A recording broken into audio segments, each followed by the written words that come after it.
Okay, welcome back. This will be the video lecture for chapter number 23, Endocrine Disorders.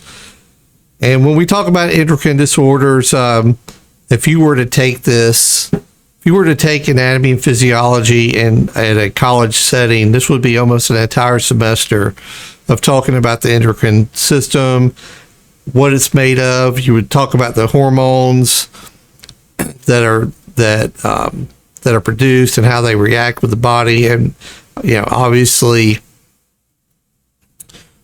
we don't have the time for that, do we? So we have to kind of drive down and make this something that's pretty complicated, not complicated. And so we will begin with that challenge of doing just that. So let me introduce the chapter, the endocrine system. It consists of glands that secrete chemical messengers called hormones. And we're going to talk about how that works. We're going to talk about how hormones affect individual body cells to regulate body function. And some of those functions that it regulates are energy metabolism, response to stressors, thirst, reproduction, and thousands of others. It's a complex system that leads patients to present with various signs and symptoms. So if you have a disorder of the endocrine system, almost all signs and symptoms are fair game. Endocrine system plays a crucial role in maintaining homeostasis. We're going to talk about that, how it cannot respond well to stressors such as injury, illness, and surgery. We'll talk about patients who you can see how the endocrine system will be a problem to them with certain disease conditions.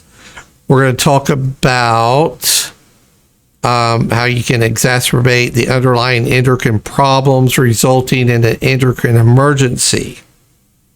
Most urgent endocrine problems are dysfunction of the pancreas, thyroid, or the adrenal glands. But first, we must talk a little bit about the anatomy and physiology and review it. So when we talk about the endocrine system, it's a collection of ductless glands in the body that secrete chemical messenger molecules. All right, so they interact with specific cellular receptors in or on a target cell, which may be distant from the gland or it may be local to the gland, releasing hormones. And we have tropic and tropin. And so when we talk about tropic, we mean it's to stimulate. When we look at like an example of the thyroid stimulating hormone, it actually acts on the thyroid gland to make it secrete the thyroid hormone. So tropic is stimulate. Now we can talk about the next thing, which would be inhibiting hormones. And so this would be a hormone that would be released that would decrease the action of a hormone, right? And so inhibiting hormones, they act to decrease the action. So if you look at like the growth hormone inhibiting hormone, so that reduces the secretion of the growth hormone. And we'll talk about it in a slide here in a second, but basically it's like homeostasis, right? And we're going to talk more about that. Only cells with receptors for specific hormone molecules affect by presence of the hormone. So you kind of got to think of hormones as a key that can unlock only doors that they are made to open. So here is structures of the endocrine system. We'll talk about some of these. You have the, So you have the pineal gland here, the hypothalamus, which is a big player. We'll talk about it. The pituitary gland. You have your parathyroid gland, and then the thyroid gland, the thymus.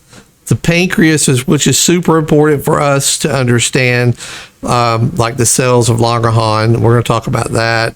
Here's your adrenal gland, another super important gland. That's one that's responsible for releasing epi and norepi.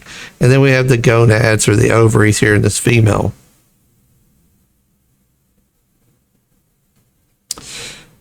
All right, and so here we have what I talked about, that locking key earlier, right? So here you have a hormone that's coming down, and then you have the hormone receptor. For whatever that cell specialty is, it's receiving a special hormone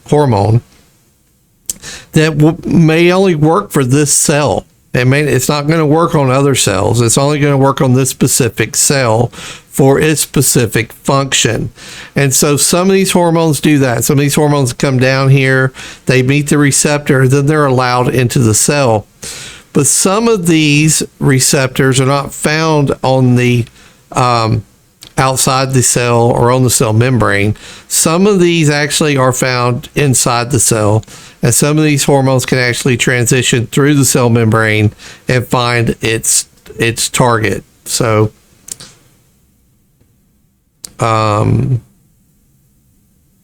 so some of these doors are found outside on the cell membrane. Some are found inside. The receptors on the outside of the cell, would be this. What would happen there is it would activate what they call a second messenger. And the second messenger then would go inside the cell and cause that whatever that change is. And so some examples of hormones or whatever that do that could be like your steroid hormones. They can actually cross into the cell, and they can bind with receptors, activating the change in that cell function.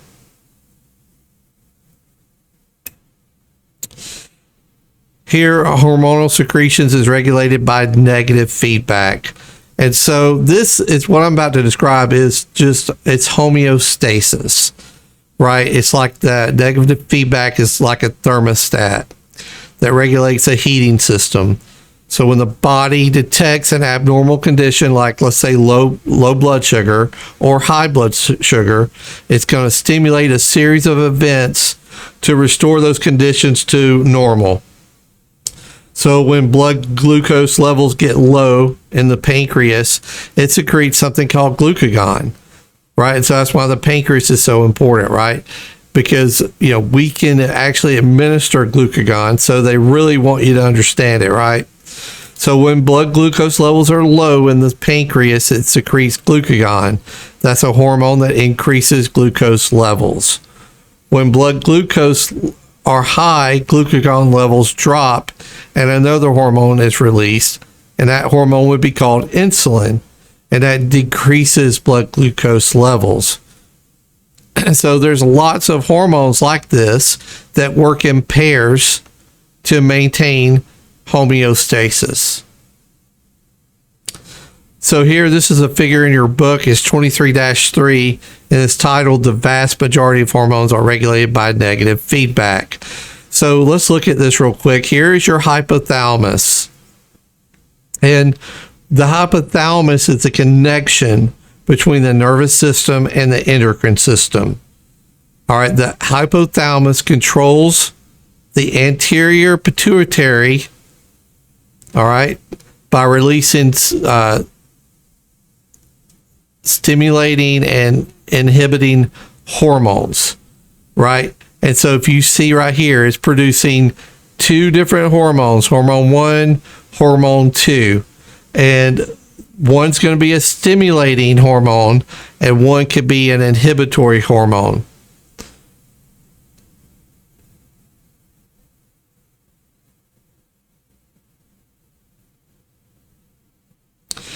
So let's look at some of this without getting stuck in the weeds, okay? Because I don't want to get stuck in the weeds. Here we have the hypothalamus gland. And if you look, this is some of the hormones that is released by the hypothalamus. One of those hormones is called TRH, the thyrotropin releasing hormone. And so when it's released by the hypothalamus, it comes down here to the anterior pituitary gland. And then you'll see that by the hypothalamus producing this, it allows the anterior pituitary gland to produce something called the thyroid stimulating hormone. All right, and so if you look at this right here, it says TSH acts on the thyroid gland. So let's go down, flip down here a little bit on the slides. And we look here at the thyroid gland stimulated by TSH. And so when that TSH is activated on the thyroid gland, it can produce T3 and T4. All right, and so that affects all cells, increasing cellular metabolism. And we have calcitron, which is a stimulates bones, excuse me, to increase calcium uptake. So that's what the endocrine system does in a nutshell, guys. Okay, that's what it does in a nutshell, is that it's going to release one hormone that's going to stimulate another gland to release a different hormone to come down to the thyroid gland to produce the action of that gland that we need, which would be, at the end of the day, T3 and T4 to be released.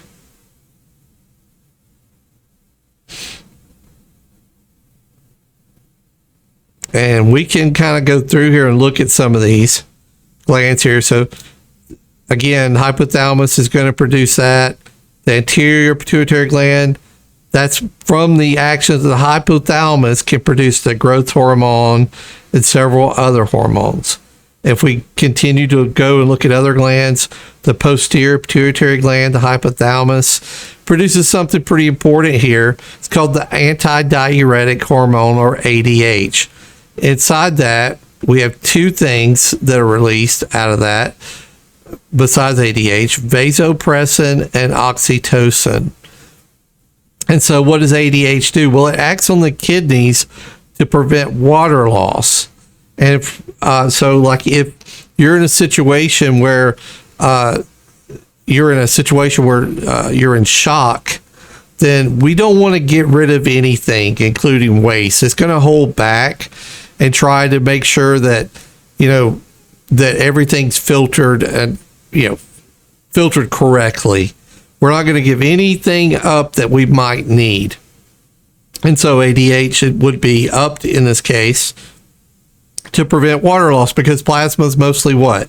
Mostly water. And we don't need to lose any more plasma if we're in some type of hemorrhagic shock or something like that. But then we have an oxytocin, right? So it acts on the uterine and hope I'm not having a stroke, mammary gland and smooth muscle tissue. Well, you said, well, that sounds like parts I don't have, right? If you're a male, and you'd be correct. This would be something that would act on females, right? And so, but oxytocin does play a role in males as well. Oxytocin contributes to the bonding, sexual function, stress reduction, and the overall emotional well-being in males. So while it's more known for its role in female reproduction, it plays that vital role in male physiology and behavior as well. Let's flip back up here and see if there's anything else that we need to talk about in this.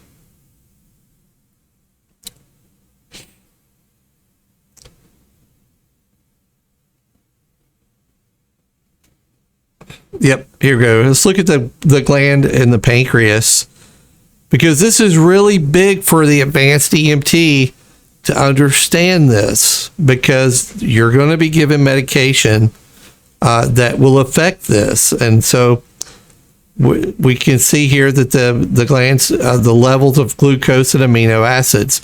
So glucagon is found in the alpha cells. Insulin is found in the beta cells. Right, and so we can look over here. It says glucagon promotes an increase in glucose levels through glycogenolysis in the liver. Insulin affects all cells, promoting glucose uptake and protein.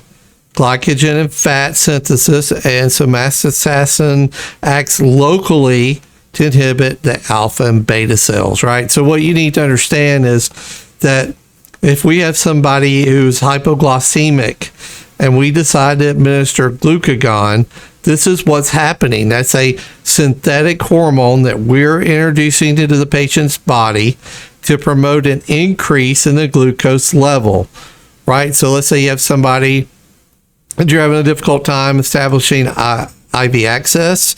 We can go ahead, give them some IM glucagon, right? And let's get this process started. It may raise their sugar up enough, it may not, but it may raise it up enough to where the patient becomes conscious and they're able to manage their own airway.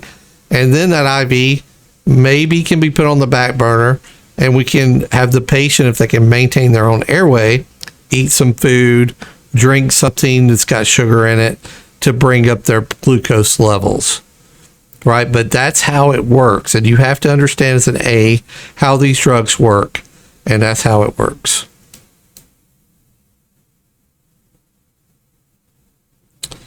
Another big thing to understand here is we're talking about the adrenal medulla gland, right? So it's stimulated by what? The sympathetic nervous system. That should kind of ring a bell, right? A sympathetic nervous system causes that epi and norepi to be released. But epi is a hormone, right? And we know epi, it acts on the muscles, the liver, and what? The cardiovascular system, right? Remember we have those alpha properties.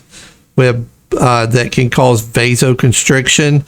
We have beta 1, beta 2, 1 heart, 2 lungs, right? This is what you're getting out of that. It's also known as that fight or flight response and that we get.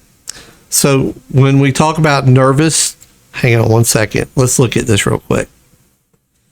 So here's the 3 main endocrine functions of the hypothalamus. And we see right here where it says nervous stimulation of the medulla of the adrenal glands. Okay, so if we back up for a second, that's what this is talking about. Nervous stimulation of the medulla of the adrenal glands. So your book says nervous stimulation of the medulla of the adrenal glands. What it means is that the hypothalamus directly signals the adrenal medulla via what? The sympathetic nervous system, not hormones, to release adrenaline related hormones into the blood. Okay, I hope that makes sense because it's something that you need to know. Let's look at the other. Here it says the three main endocrine functions. We already covered this one. Let's look at this one. Controlling pituitary glands through secretion of releasing and inhibiting hormones. We talked about that in that slide right here. Here is those 2 hormones that it's talking about.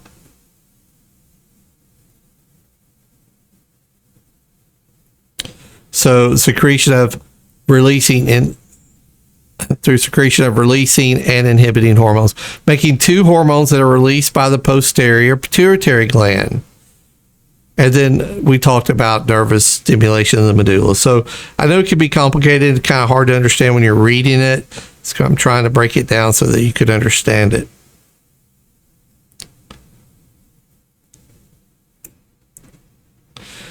So let's look again at the pancreas and blood glucose levels.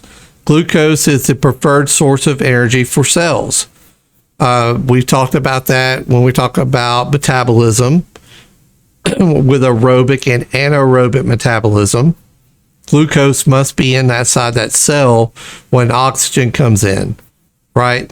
So it's required for normal cell metabolism. And we have three terms here: glycogenesis, glycogenolysis, and gluconeogenesis. And so let's look at let's talk about the terms here. So glycogenesis. Glucose that is not used right away is converted to more complex molecules, glycogen, through a process called glycogenesis. So what are we doing here? Well, the sugar that's not needed right away, it's converted to something else. It's converted to something called glycogen, right? And that's done through that process of glycogenesis.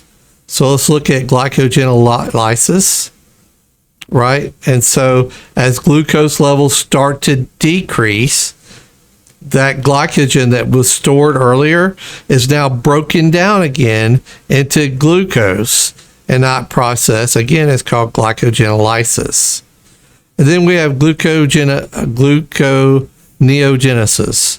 All right. And so what that means is that's the body can create glucose from amino acids and fatty acids using that process. It's not the best process, right? You can only imagine. But it is nonetheless a process. And that's what, like your patients who have blood sugars of 1400, that's what they're doing to survive, is they're using that fatty acid and those amino acids to produce sugar. And that's not good because they're getting that from the muscle. Let's talk real quick about how brain cells, right? They need a constant level of glucose, something the brain cannot do on its own. You know, your brain is miraculously awesome. But just like anything else in life, there's that one thing that you depend on somebody else to do for you that you just can't do. That's the brain here. It needs somebody else to generate glucose. Like the body, again, when I mentioned it uses fats to do that. Well, the brain can't do that. The brain has no way of breaking down amino acids or fats or anything else to make its own glucose. And so that's why hypoglycemia can be a life-threatening emergency, because if those brain cells go a long time without having glucose, what happens? Anaerobic metabolism happens, and those cells are going to die. And that's basically what it says here, is unless there's a glucose is restored, brain cells suffer damage and die. So, and then it tells you down here about other cells, they can make their own sugar, right? Even when there's no sugar, they can use those amino acids. Problem though, it produces that toxic byproducts that accumulate in the blood, and that's how these patients end up being acidotic. So we talked a lot about these cells in the pancreas, and here they are. The blood glucose level is regulated by the hormones glucagon and insulin, and this is just the islets of Langerhans. And it's a small section inside the pancreas that produces insulin and glucagon. That's what that is.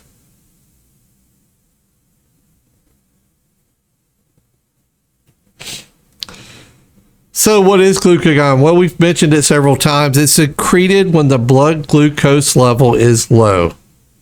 It helps to accelerate glycogenolysis.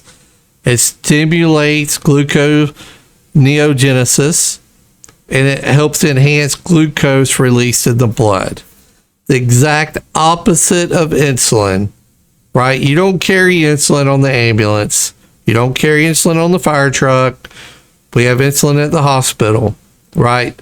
So we never treat anybody with insulin. And that's the reason why. It's because, again, these patients can produce enough life-saving sugar usually to sustain life, and giving insulin is quite dangerous. But insulin is secreted when blood glucose levels rise, and it allows for that glucose to enter the cell. It's the lock that opens the door, right? It's the key that turns the lock, rather, that opens the door.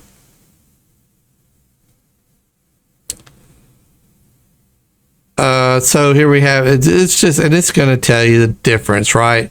You have insulin here in this section, you have glucagon here in this section, but the main thing to understand here is they're opposite of one another.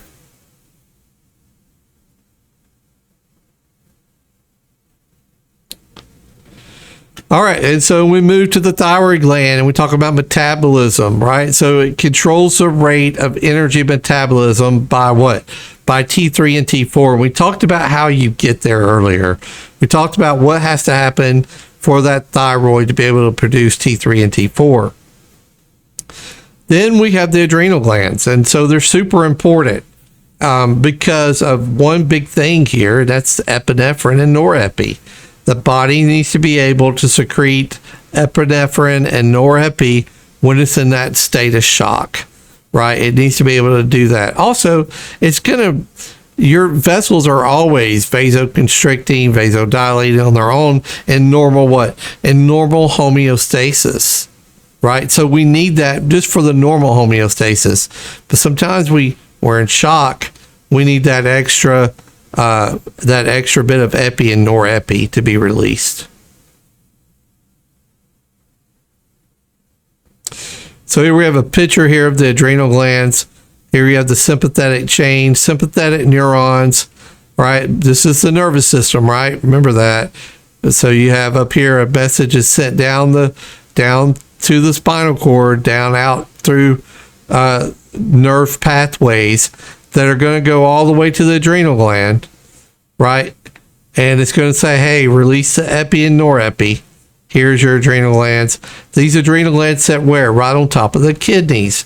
So strange because the kidneys take a beating releasing this stuff, right? And so when you're releasing epi, these guys are really vasoconstricting down a lot to be able to move blood. And it's stimulated by the hypothalamus. Remember that. So this is just assessment of, and it goes from altered mental status, weakness, fatigue, palpitations, fever, abdominal pain, other complaints, right? But think about altered mental status for a second. Since the brain can't produce its own sugar, and when you have a problem, either way with sugar being super high, or most commonly when sugar is super low, those brain cells are not going to behave normally.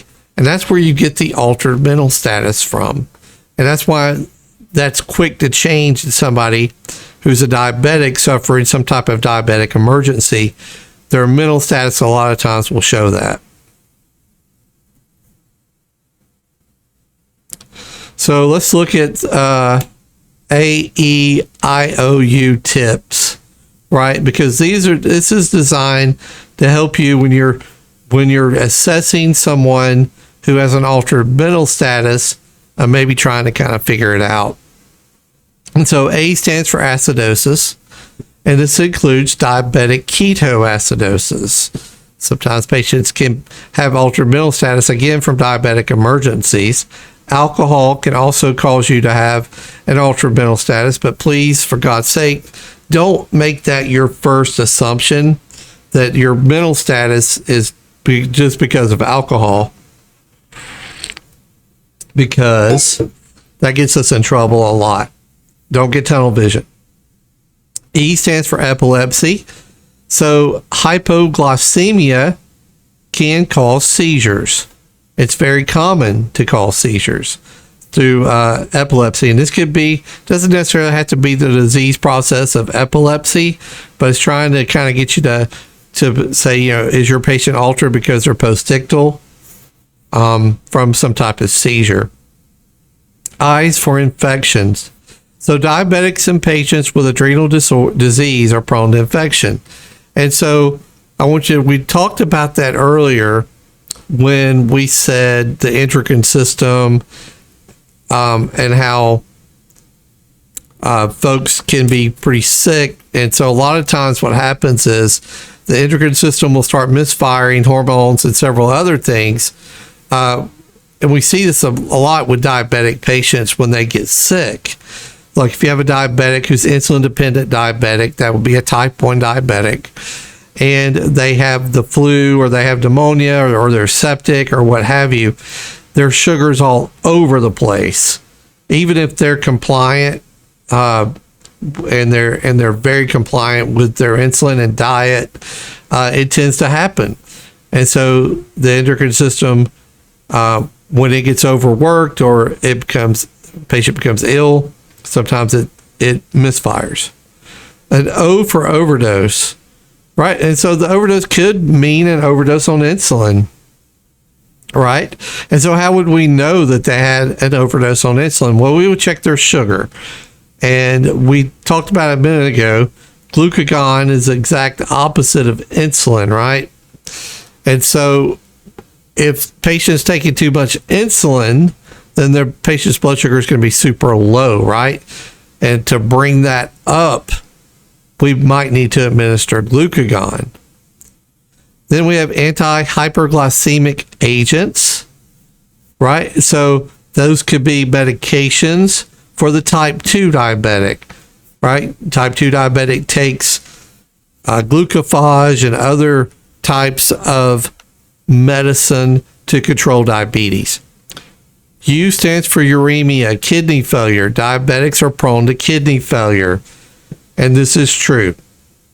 So patients that are on dialysis with end-stage kidney disease are usually diabetic, right? And so also when you're thinking about uremia, think about your urinary tract infections that can cause major issues with mental status. T for trauma, tumor, or toxin, right? So trauma to the brain, or a brain tumor, or maybe the patient's been poisoned by something like carbon monoxide or something like that. So T for that. I for insulin, too much or too little. And that kind of goes back up here to the other I. So if they've taken too much insulin, that can cause major problems, or if they don't take enough. P is for psychosis or poison. And so when we think about psychosis, don't just think about your patients who are who have a history of psychotic delusions or something, or something like that. Also think about drug-induced psychosis. Sometimes we see that the patient doesn't really have a psych history, but they're all over the place because they've taken some type of lytic drug that they're reacting to. And then there's stroke, right? Stroke, we know, can cause mental status problems. Shock can cause mental status problems along with seizures. And diabetics are a higher risk for stroke than normal folks. So here's some, here's some medicine that commonly goes with some of the conditions we talked about. Synthroid, that treats hypothyroidism. So overdoses in Synthroid can cause signs and symptoms of hyperthyroidism.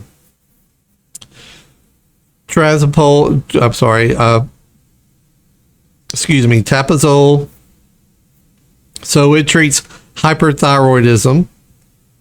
And then you can read through these and go through them yourself, and I would do that.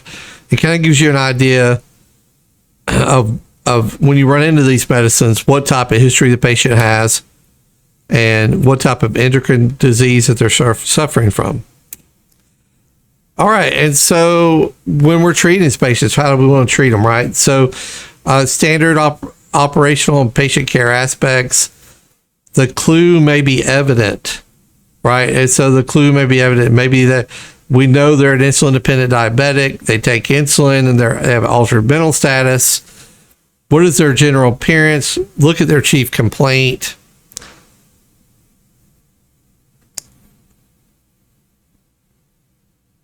All right, and we're clear on primary assessment and how that's supposed to roll. Here comes the secondary assessment, and this is where we really do, as long as our primary is clear on these patients, we have to really really focus on the secondary assessment, because this is where you're going to get your medical history, right? This is where we're going to find out that they're an insulin-dependent diabetic. This is where we're going to find out they're suffering from renal failure and they're on dialysis. This is where we're going to find out all of that information. So you want to tailor those questions for follow-up on chief complaint. So you're diabetic. Okay, well, are you an insulin-dependent diabetic? Or do you take pills for this? Also, if they're diabetic, what do most diabetics suffer from? Renal failure. So let's ask, are you on dialysis? Are you a renal patient? Etc. It kind of gets us moving in a direction. Now, sometimes we may think we're going towards a diabetic emergency, but what is something else diabetics are prone for? Stroke. And so we may start going down a road, and then we realize, wait a minute, the patient's left side appears to be weaker than the right. Or is that speech that they're using right now, is that normal? Because to me, it sounds a little slurred. So we might be going down a diabetic road and actually end up on a neurological road like stroke. Perform rapid physical exams on critical patients. We already know how to do that. And obviously, we're going to reassess. So here we talk about type 1 diabetics versus type 2 diabetics. Type 1 diabetics is always remembered as first-degree murder seems to be worse than second-degree murder. So if it's a type 1 diabetic, and the worst-case scenario for diabetes is you have to take insulin daily, right? And so when we look at type 1 diabetes, we normally find out that this is an early childhood, early adult diagnosis, right? It just normally works out that way, to where someone from 13 years old to 25 years old, that's me saying that, right? If you look at adolescent or young adult, you would probably think, well, 18, but I'm telling you what I've found over the years, anywhere from 13 to 25 years old, and they have to take insulin to control their blood sugar. Now let's look at type 2 diabetics. And so this occurs usually in patients in the middle age, kind of my age, right?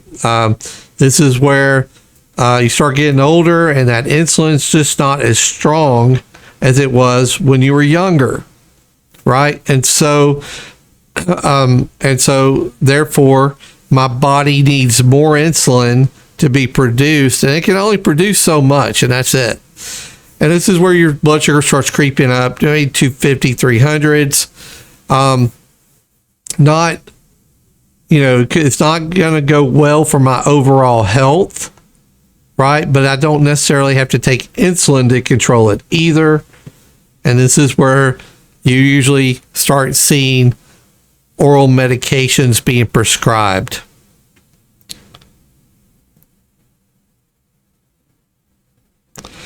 Type 1 versus type 2 diabetes. You can kind of go through here, but the two big things that you probably really need to understand is type 1 diabetics are really subject to something known as diabetic ketoacidosis, or DKA. This usually occurs in undiagnosed or poorly controlled diabetes, right? And we see a lot of that. Or in response to increased glucose levels, stress response, right? So stress response from the body might be a recent diagnosis of pneumonia, a recent illness. It could be a surgery that they've had, an infection, or a trauma, right? So that's how DKA can come about. But then we have something called HHS, and that's hyperosmolar hyperglycemic state. And this can also occur poorly controlled diabetes or response to increased glucose levels, stress response, surgery, same stuff that I was talked about over here. The difference really is one patient's producing acidosis, they're acidotic, they're making acid that could be life-threatening, and the other one's not. And the only way you will really know that is through blood work. And we don't carry that equipment yet to be able to differentiate which one you're treating. So we're always going to lean on the one that's most severe. In this case would be DKA. That would be the most severe. Look at complications in type 1 versus type 2. A lot are the same, right? Because years of high blood sugars and not managing your diabetes correctly have pretty much the same effect, whether you're type 1 or type 2. The difference here will be the management. In type 1, you have to really be careful and monitor your blood glucose levels.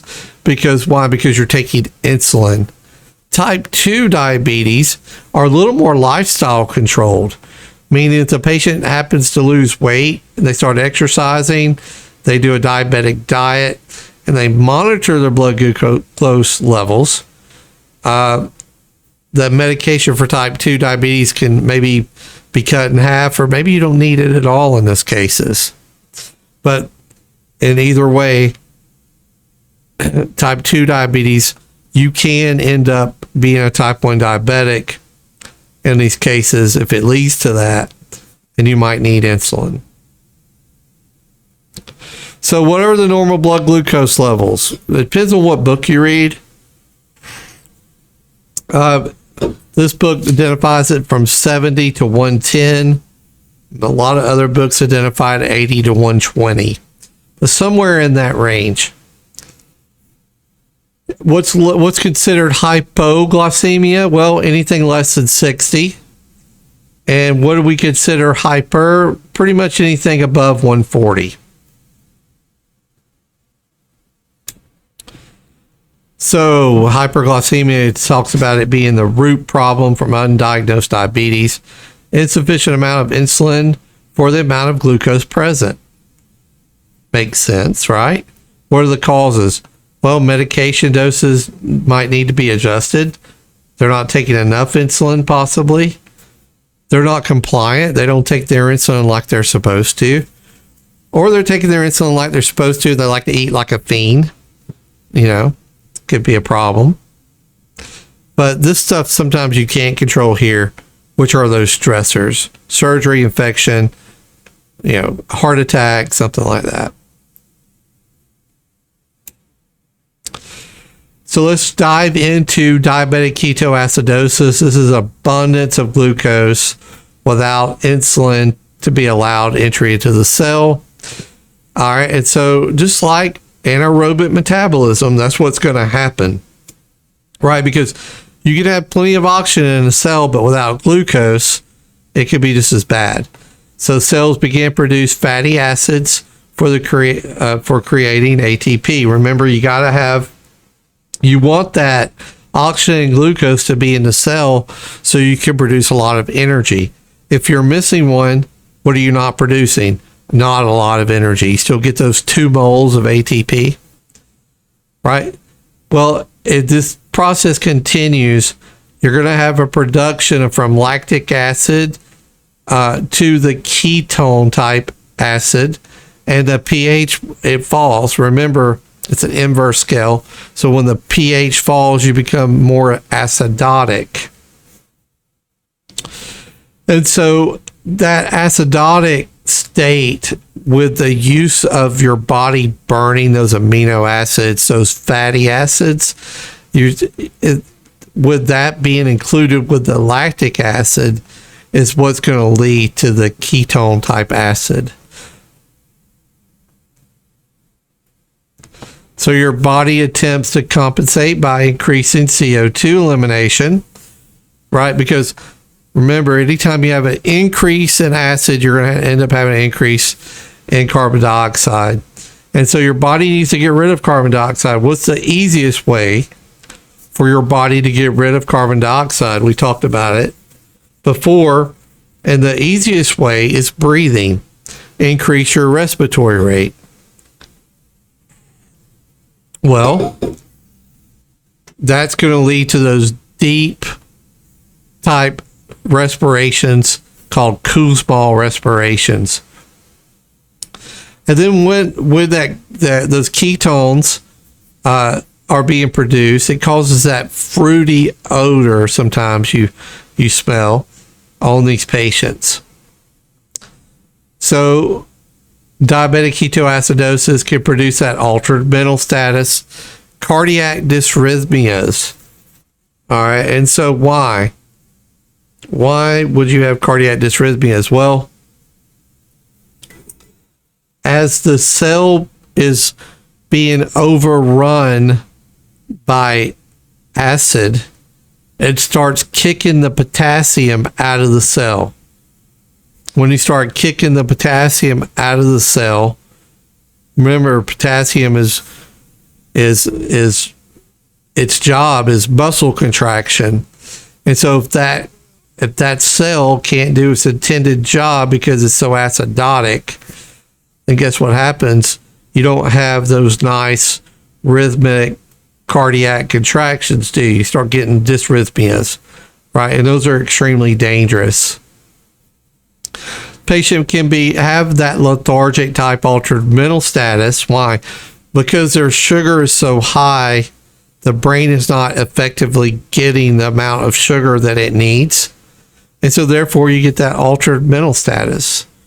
Well, what about dehydration? Because these patients, since their sugar is so high, their body's compensating by trying to rid itself of all that sugar. So you have that increase in urination. And with sugar follows water, and plasma is mostly water. It starts following the sugar, and therefore these patients are usually severely dehydrated. Let's talk about, and so dehydration leads to what? Hypotension, right? These patients tend to be super hypotensive, and they can have vomiting with relatively slow onset, hours to days. So if they start vomiting, well, there's a problem, because now what? Because now we're even more dehydrated than we were before. All right, so let's see what we got. So diabetic ketoacidosis to treatment. Well, let's see. It's supportive. Let's make sure that our airways open and it's adequate. And then it says administer large volumes of isotonic crystalloid IV solutions. Right, so we're going to administer normal saline, right? And we generally want that 20 milliliters per kilogram bolus. So when we start an IV on a diabetic patient, are we trying to get the sugar down? No, we don't care. We don't care about what their sugar, we care, right? Because it helps us identify what the problem is. No, absolutely not. We're starting that IV and providing that 20 milliliter per kilogram bolus because we're trying to restore the patient from their hypovolemic state. We're trying to control their blood pressure. These patients are very, very dehydrated. And guess what? They're not bleeding out. So we can actually make a difference with this patient by giving this large fluid bolus. And so we're looking at a normal patient who weighs 160 to 180 pounds. We're looking at 2 to 3 bags of normal saline, 3,000 milliliters of saline. And we need to fuse this as fast as we can get it in. Since we're giving so much IV fluids in this case, we want to make sure that our lung sounds are good, that there's no worry for us here with a patient with congestive heart failure that we're not going to overload them. But either way, we need to do the fluid bolus because we can always cut the fluids back if we start hearing wheezing, rales or rhonchi. So hypersmolar or hyperglycemic state. These are, again, usually involving your type 2 diabetics. And you're going to need to know that because you're going to get tested on it. You're going to need to know that type 1 diabetics are very keen to diabetic ketoacidosis, and your type 2 are not, but they have their own little thing called hypersmolar hyperglycemic state. All right. These are generally, they have all the same signs and symptoms of DKA, but they don't have the acid being produced. We're still going to rehydrate this patient just like we would for diabetic ketoacidosis. So here's some differences here, the causes and the consequences. The consequences for type 1 DKA are a lot more severe. I mean, these patients can die. And they can die because of the electrolyte imbalance that they're having. And so it's super important. A lot of these patients go to the intensive care unit. That's how bad DKA can be. And it most of the time is. I mean, it's usually direct admit to ICU once they're in the ER. They treat them in the ER. As soon as we can get a bed in ICU, we send them up. So it's an extremely dangerous situation for that patient.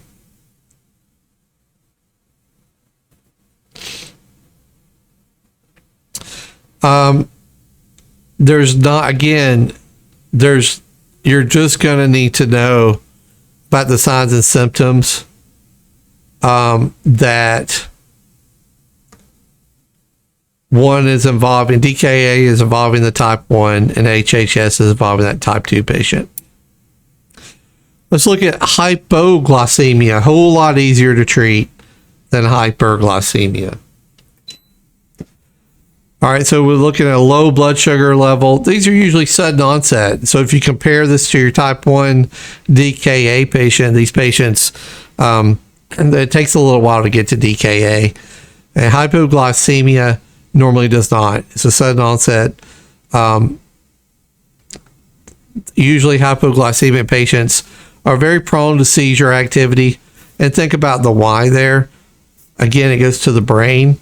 If the brain cannot get glucose to use for its cells, you get that electrical storm that's produced by the brain because it can't function correctly. Usually, once sugar levels return to normal, that seizure problem is over, and it's no problem. You want to check the blood glucose level of any patient with altered mental status. The goal is to increase those blood glucose levels. It triggers a release of epi that stimulates the sympathetic nervous system and leads to early signs and symptoms, right? Because the body knows that there's issues. That's where you get why that diabetic low blood hypoglycemic patient, why they're diaphoretic. They're diaphoretic because of that epi being released. And that epi, once it's released, it activates your sweat glands and causes you to be diaphoretic. Signs and symptoms of this hypoglycemia, again, these patients can be all over the place. This can make someone who's super nice be super irritable. Weakness, loss of coordination, headaches. Patients with a weak rapid pulse, pale, cool, diaphoretic skin. So what's the treatment? Well, it says follow your local protocol. So we're going to do an IV, and we're going to follow that up with D10, or even some areas use D50. We want the patient to be awake and able to control their airway. If they are, then we can give them something to eat or drink that has some sugar in it. If they are altered, again, what I just mentioned, 25 grams of D50, it says in a strong vein, because we don't want that vein to be bad, that us drop 25 grams of D50 in their arm because it's very necrotic. That's why most of your systems are using D10, because it's safer. And we can provide that 1 milligram of glucagon, and we can administer that IM. What about those who refuse transport? Well, once the patient's mental status is normal, you could transport him. Let's see. So, yeah, once the patient's mental status is normal, they have a right to refuse transport if they'd like. right? And so we're just going to let them make an informed decision. Most will, as you probably already know from working here, will refuse transport. Unless there's a backup source of energy, the blood glucose level will drop again. That's why we need to make sure that they eat something with carbohydrates in it. A sandwich, a lunch, a dinner, something that has some carbohydrates in it so that they won't end up being in the same situation. We're not back in an hour. Let's look at some thyroid disorders. This arises from secreting either too much or too little thyroid hormone. Hyperthyroidism increases metabolism, weight loss, heat intolerance, and other problems. And the opposite of that would be hypothyroidism, where you have weight gain, they're extremely cold, intolerance, and in severe cases, coma. A goiter is an enlargement of the thyroid gland, resulting in either hyper or hypothyroidism. We have a picture of a goiter. That's pretty big, right? That's probably one of the biggest ones I've ever seen. I've seen some large ones, but I don't think I've ever seen one that large.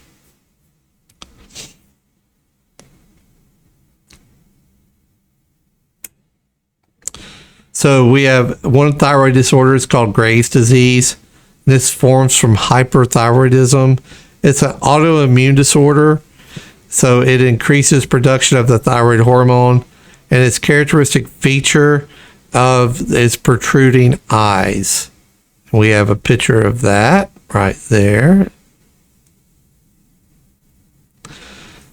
Hypothyroidism is usually an iodine deficiency, and surgical removal of the thyroid gland or damage to the gland from radiation therapy. Mild causes due to autoimmune disease.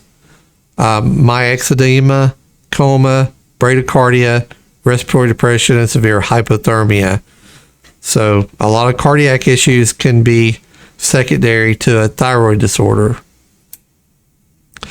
Again, table 23.6, contrasting hyperthyroidism versus hypothyroidism. You can go through there and study some of that. Adrenal disorders, so either under secretion of adrenal cortical hormone or over secretion of that. We can see something called Addison's disease. This is insufficient adrenal cortical hormones, damage to the adrenal cortex, and that can result in autoimmune disease, infection, or hypoperfusion. We have Cushing syndrome. This is usually due to long-term overexposure to these glucocorticoids. Complication is osteoporosis, hypertension, diabetes. They get that moon face, and that's what that would look like. Again, 23.7 kind of goes through that. You can read that, understand it, and that's it. So we've talked a lot today about signs and symptoms of altered mental status. We've talked about the endocrine system, the roles in homeostasis. So I hope you enjoyed that. We will see you soon, and we have a couple more videos to send out to you. Have a great day. We will see you soon.